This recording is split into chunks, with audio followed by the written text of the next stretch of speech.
चलिए,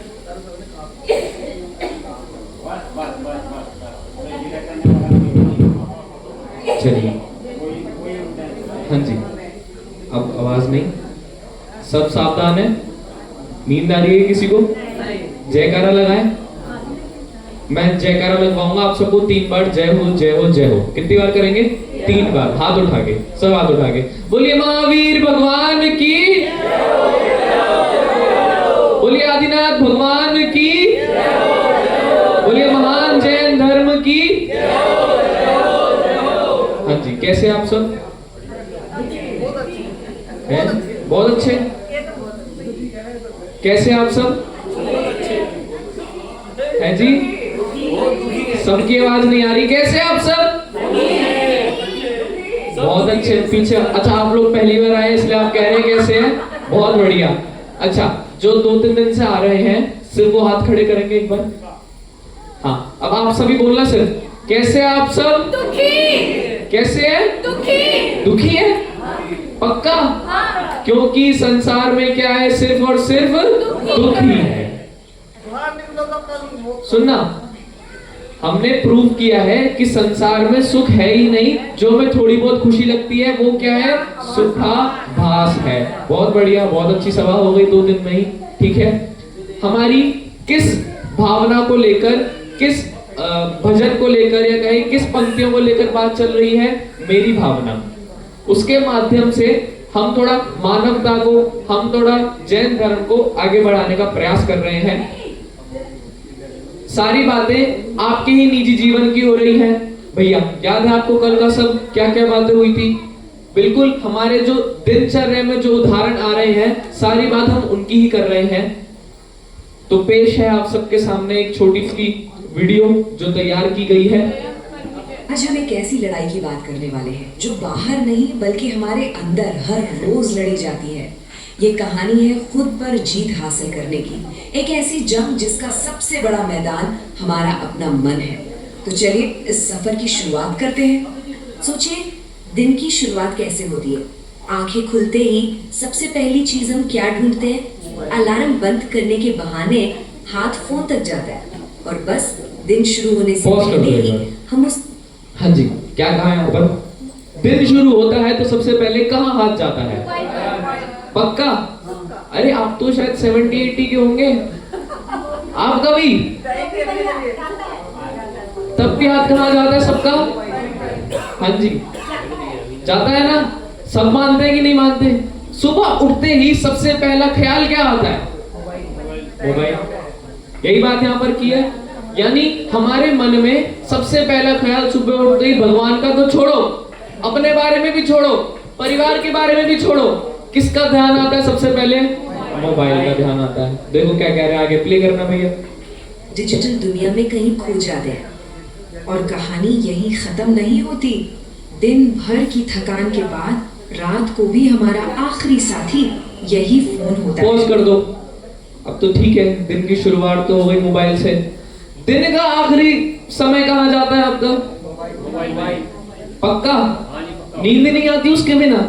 जब तक मोबाइल चेक ना करो, मोबाइल चलाते चलाते जब तक नींद ना आए तब तक अब सोना मुश्किल हो गया है।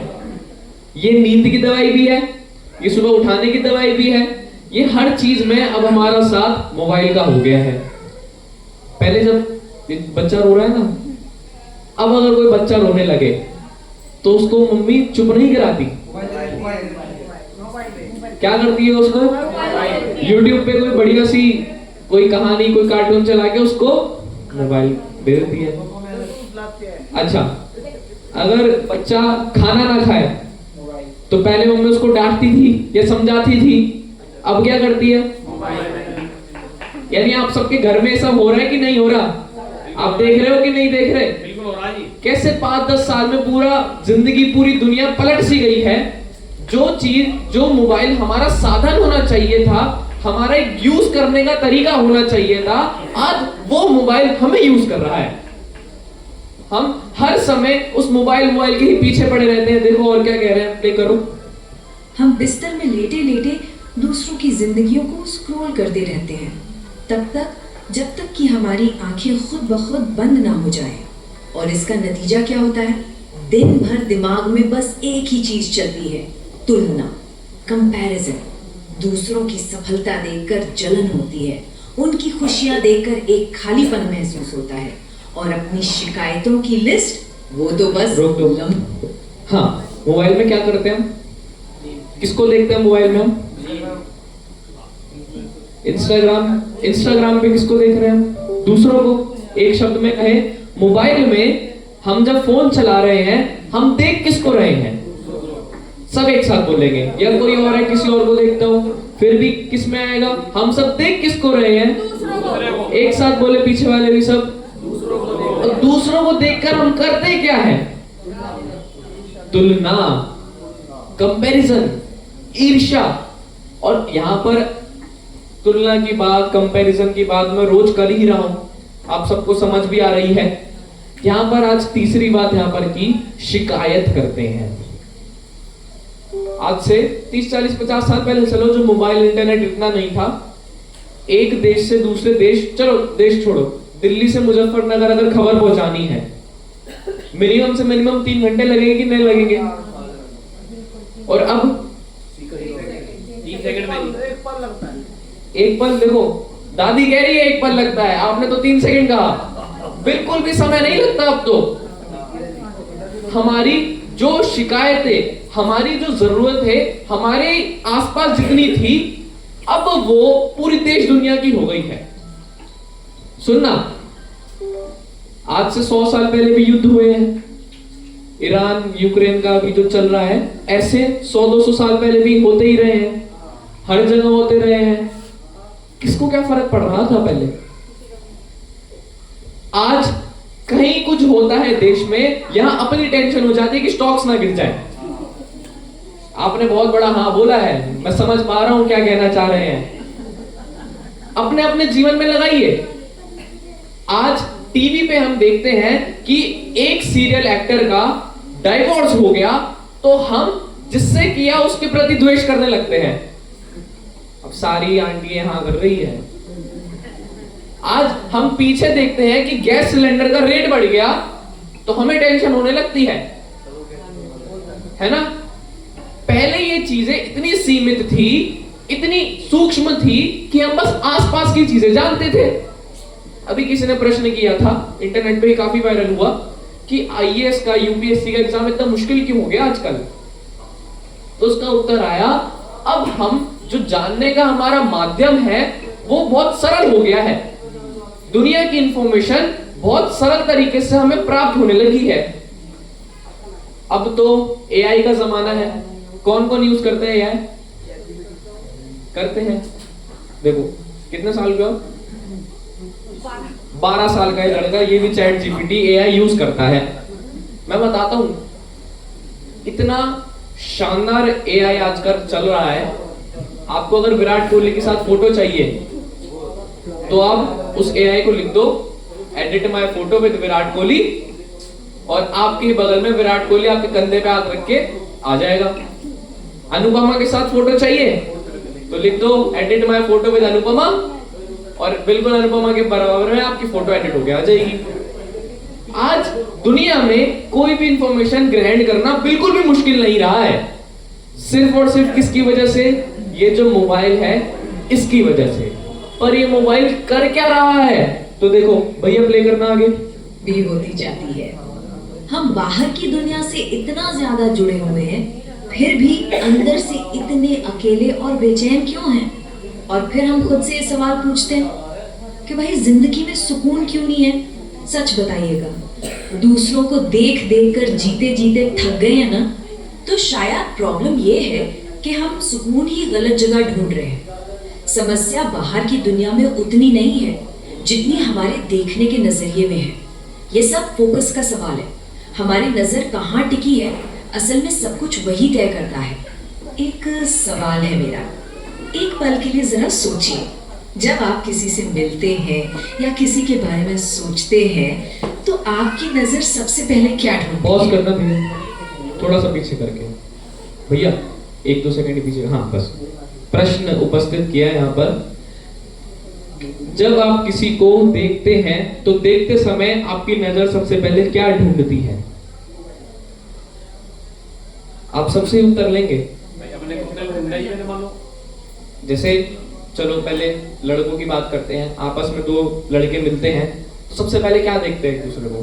किस ब्रांड के कपड़े पहन रखे, किस ब्रांड के कपड़े पहन रखे हैं, ठीक है, बिल्कुल सही। और एप्पल का मोबाइल है, मोबाइल, कौन सी कंपनी का मोबाइल है? एप्पल का है कि कैसा है, पता है? चलो और करते हैं थोड़ा कौन सी सा। बाइक पे आया, बहुत बढ़िया, कौन सी बाइक पे आया? मैं ये प्रश्न स्त्रियों से पूछना नहीं चाह रहा हूं कि जब एक महिला दूसरी महिला को मिलती है तब आपस में हो गया ना, साड़ी कहां से लाई और सेट और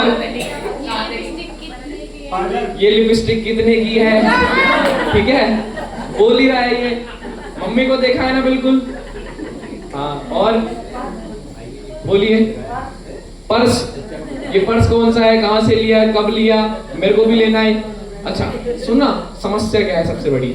मान लो एक स्त्री ने दूसरी स्त्री का पर्स देखा, अब उसे देख के क्या याद आया, अरे ये तो मेरे पास भी है। अब शुरू होगी असली छानबीन, तुमने कहां से लिया था? अरे वहां से लिया, कितने का लिया? 500 का, मेरा तो 350 का।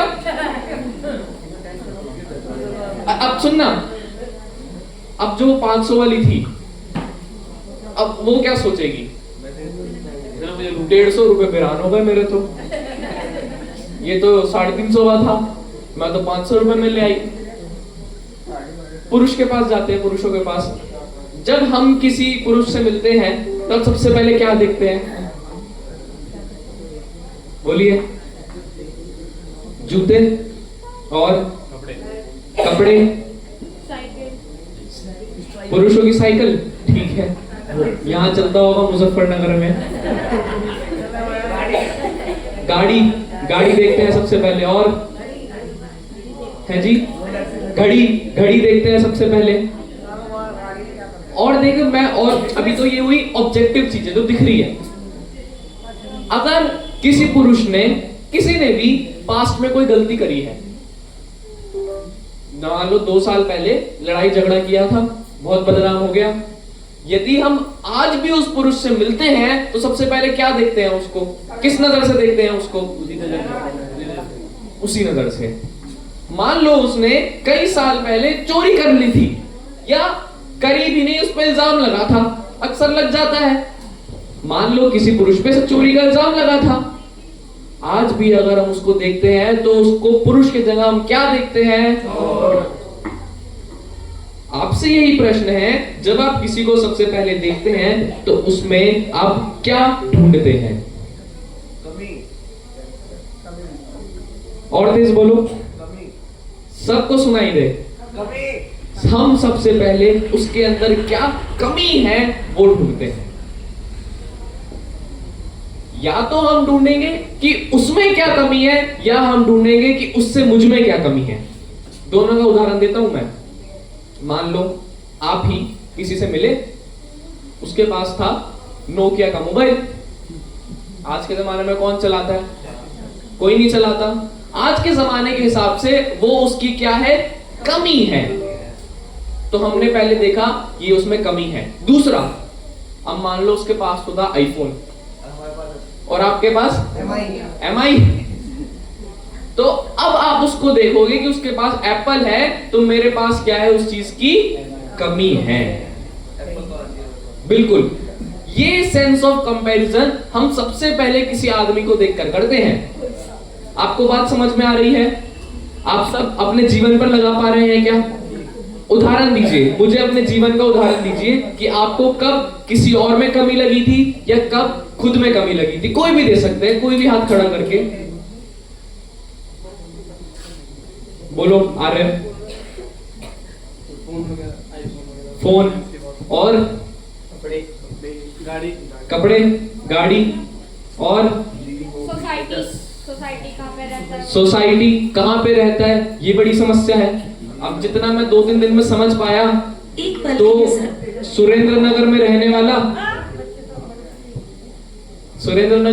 वाला थोड़ा हाई क्लास, और मंडी में रहने वाला थोड़ा, तो कोई मंडी में रहने वाला सुरेंद्र नगर वाले को देखे, देखो वो देख रहा है किसी आदमी को, पर उस आदमी की झलक में वो सुरेंद्र नगर में उसका बंगला याद करता है।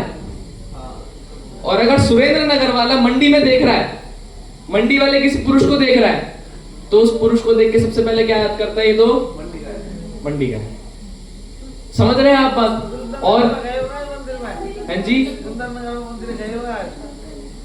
वो सब बातें बाद में। आपको बातें समझ आ रही है सारी? प्ले करें आगे, चलो प्ले कर दो आगे। सोचिए, जब आप किसी से मिलते हैं या किसी के बारे में सोचते हैं तो आपकी नजर सबसे पहले क्या ढूंढती है? देखिए वीडियो। हमारे पास ना हमेशा दो रास्ते होते हैं, या तो हम सामने वाले इंसान के गुणों को, उनकी अच्छी बातों को देखें, या फिर हमारी नजर सीधे जाकर उनकी कमियों और गलतियों पर ही टिक जाए। अब ये सुनने में एक छोटा सा चुनाव लग सकता है ना? पर सच तो ये है कि यही एक छोटी सी चॉइस हमारी पूरी जिंदगी का डायरेक्शन, हमारी पूरी जिंदगी की दिशा तय कर देती है। तो सवाल ये है कि इस नजरिए को बदलें कैसे? खैर, इसका जवाब हजारों साल पुराने ज्ञान में छिपा हुआ है। चलिए अच्छाई देखने की इस कला को थोड़ा और गहराई से समझते हैं। एक बहुत पुराना श्लोक है जो कहता है, गुणी जनों को देख हृदय में मेरे प्रेम उमड़ आवे, बने जहां तक उनकी सेवा करके ये मन। पॉज कर दो, पॉज। पढ़ेंगे एक बार सब साथ में। 1 2 3 स्टार्ट।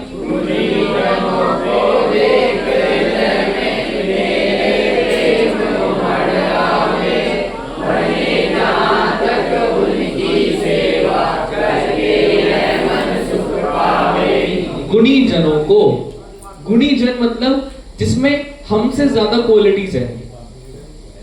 क्या हमें कोई लगता है कि हमसे ज्यादा किसी के अंदर क्वालिटी है? राजीव जी, क्या हमें लगता है कि हमसे ज्यादा कोई क्वालिटी वाला है यार? लगता है? बहुत मुश्किल से लगता है। मेरे को तो लगे हैं? मेरे को तो लगे नहीं, मान लीजिए आगे बहुत होंगे। लगता है तो बहुत बढ़िया, लेकिन अच्छा किसी स्त्री को ये नहीं लगता कि कोई उनसे अच्छा खाना बना लेता है? किसी को नहीं लगता। यानी हम पहले तो बहुत मुश्किल से एक्सेप्ट कर पाते हैं कि हमसे भी ज्यादा कोई गुणवान है, और यदि कोई गुणवान हमें लगता है तो हम उससे क्या करते हैं? ईर्ष्या करते हैं। पर यहाँ पर क्या लिखा? गुणी जनों को देख हृदय में क्या उमड़ आवे। यहाँ पर साम्य भाव रूप प्रेम की बात की है। ईर्ष्या ना करके, द्वेष ना करके, प्रेम रूप भाव की यहाँ बात की है। और किस तरह का प्रेम? बने जहां तक उनकी सेवा करके यह मन सुख पावे। आज उनकी सेवा करना तो दूर, उनको विरोध ना करना ये भी बहुत बड़ी बात है। मान लो किसी की दो, भैया आपकी ये मोबाइल ऑयल की काम है आपका। अब कोई आपके पास ग्राहक आया, उसने कहा जी आपके ऑयल में मेरे को थोड़ी कमी लग रही है, मैं पिछली बार उस दुकान से गया था, उसका बढ़िया लगा। यानी एक तरह से आपकी दुकान से ज्यादा गुणवान दूसरी वाली दुकान लगी, है ना? तो क्या आप करेंगे उस स्थिति में? कि वो अरे पागल बनाता है ऐसे लोगों का, ऐसे ही है, बना बना के मिलावट करके ज्यादा पैसों में बेच देता है। देखो जी हम तो बिल्कुल प्योर देते हैं। सबसे पहला क्या किया? उसका खंडन, उसका विरोध, और फिर अपनी बात आगे रखी। परंतु यहां तो अभी उनकी गुणी जनों की सेवा की बात है। यदि आपको लगता है कि हाँ वो सही कह रहा है, ऐसा सत्य है, तो उसमें ईर्ष्या ना करके, झूठ ना करके अपना काम रखे आगे। और देखो प्ले कर दो आगे। इसका मतलब बहुत सीधा सा है कि जब हम किसी गुणी या कामयाब इंसान को देखें तो हमारे मन में जलन नहीं बल्कि उसके लिए प्यार और सम्मान का भाव जागे। लेकिन आज की हकीकत क्या है? बिल्कुल उल्टी। कोई हमसे आगे बढ़ता है तो हम उससे सीखते नहीं हैं, हम उससे तुलना करने लगते हैं। उसका पैकेज देखा, उसकी लाइफ देखी और खुद को एकदम छोटा महसूस कर लिया। उसकी कामयाबी हमें अपनी कमी लगने लगती है।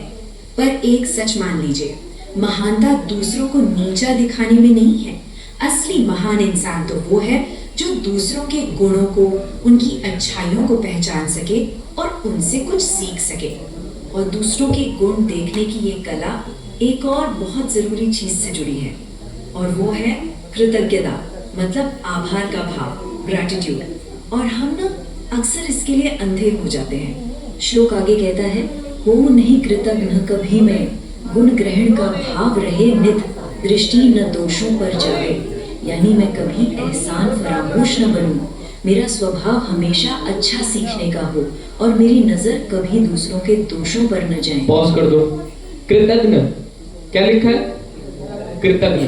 आपको पता है कृतज्ञ क्या होता है? मतलब किसी ने किसी की मदद करी तो जिसकी मदद करी ना वो ही भूल जाए।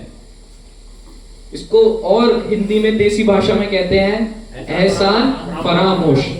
यानी मैंने तो करी, मदद की थी, अब तू ही मेरे को उंगली दिखा रहा है। और मुहावरा चलता है, मेरी बिल्ली और मुझी से।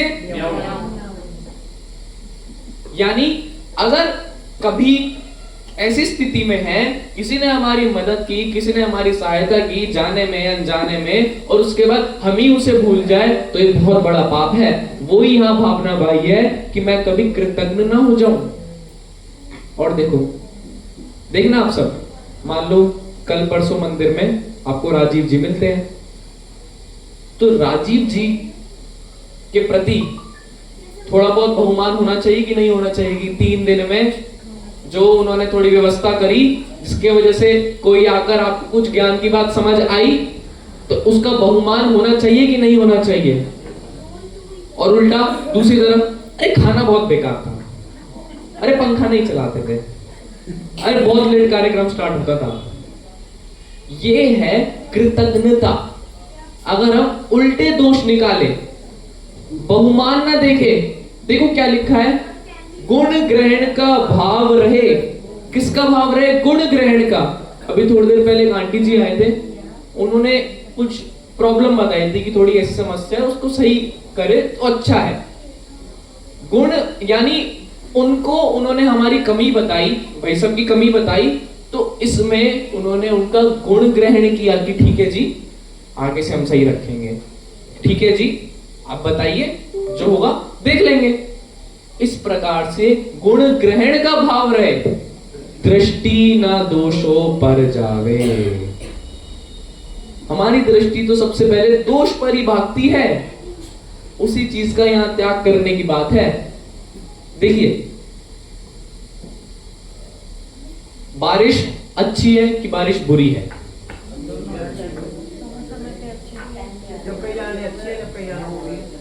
जब कहीं नहीं जाना तब अच्छी है, जब कहीं जाना हो तो बुरी है।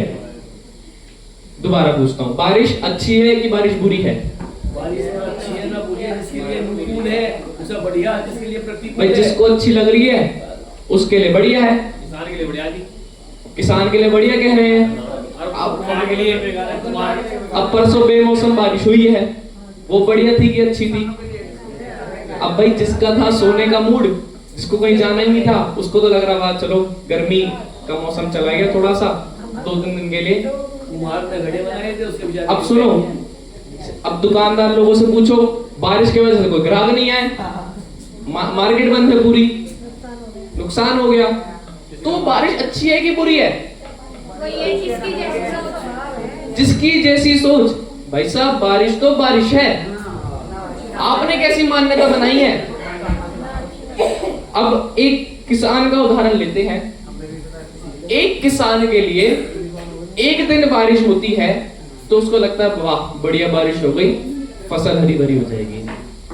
2 दिन बारिश हो जाए तो उसको टेंशन होने लगती है कि तीसरे दिन फिर ना हो जाए बारिश, नहीं तो मेरा खेत खराब हो जाएगा। हमारी मान्यता डिसाइड करती है हमें कुछ चीज अच्छी लग रही है या हमें कुछ चीज बुरी लग रही है। इसलिए यहाँ पे बात आई कि वस्तु तो वस्तु है, उसमें दोषों पर दृष्टि मत डालो, उसके गुण ग्रहण करो। सब चीज में कुछ ना कुछ अच्छाई है, सब चीज में कुछ ना कुछ बुराई है, तो आप उसके गुणों को ग्रहण करो। ऐसी यहाँ बात करी है, प्ले करो भैया। आजकल ग्रैटिट्यूड बस एक फैंसी शब्द बन के रह गया है, एक एहसास नहीं। ये हमारे दिमाग की एक अजीब सी आदत है। किसी ने हमारी 100 बार मदद की हो वो शायद हम भूल जाएं, पर किसी ने एक बार दिल दुखा दिया तो वो बात हम जिंदगी भर नहीं भूलते। हमारा दिमाग नेगेटिविटी को ज्यादा कस के पकड़ता है। तो खुद से पूछने वाली बात है ये, हमारा ध्यान असल में है कहाँ? गुण लेने में या दोष ढूंढने में? दूसरों को देखने का नजरिया ठीक करना तो सिर्फ पहला कदम है। असली लड़ाई तो अपने मन को स्थिर बनाने की है, एक अडिग मन। सोचिए, दोस्त ने थोड़ा सा इग्नोर कर दिया और हमने दोस्ती ही तोड़ दी। घर वालों ने कुछ कह दिया और हमने उनसे बात करना ही कम कर दिया। पर क्या कभी ये सोचा कि उन्होंने हमारे लिए क्या क्या किया है? प्रॉब्लम जिंदगी में नहीं है, प्रॉब्लम हमारी नजर में है। इसीलिए प्राचीन ज्ञान हमें सिखाता है, होकर सुख में मग्न न भूले, दुख में कभी न घबरावे। मतलब जब सब कुछ अच्छा हो, जब कामयाबी मिले तो घमंड में नहीं आना है, और जब दुख आए, मुसीबत आए तो घबरा कर टूटना नहीं है।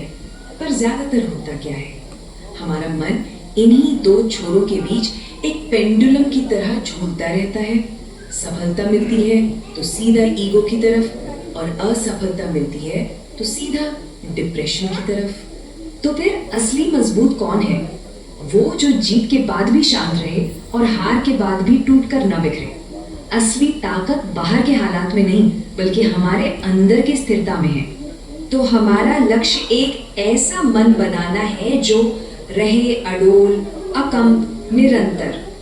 एक ऐसा मजबूत किला जिसे बाहर की कोई भी आंधी तूफान हिला न सके।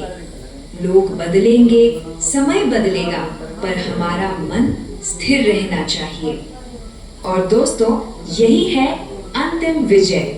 जिंदगी की सबसे बड़ी जीत कोई बाहरी दुनिया की कामयाबी नहीं, बल्कि अपने ही मन पर काबू पा लेना है।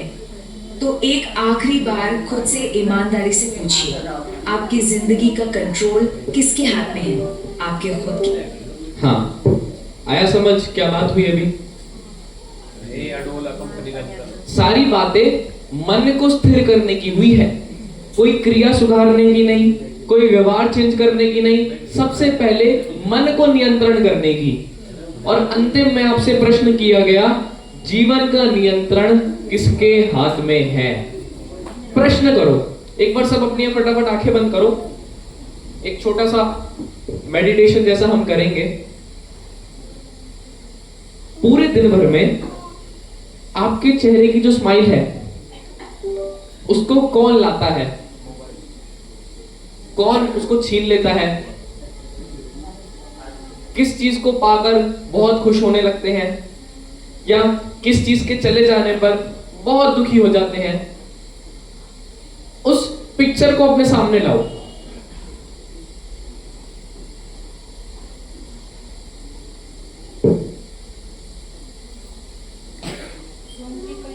कोई बोलेगा नहीं, सिर्फ चेहरा हिलाएंगे, ठीक है? क्या आपके सामने वह तस्वीर आ रही है?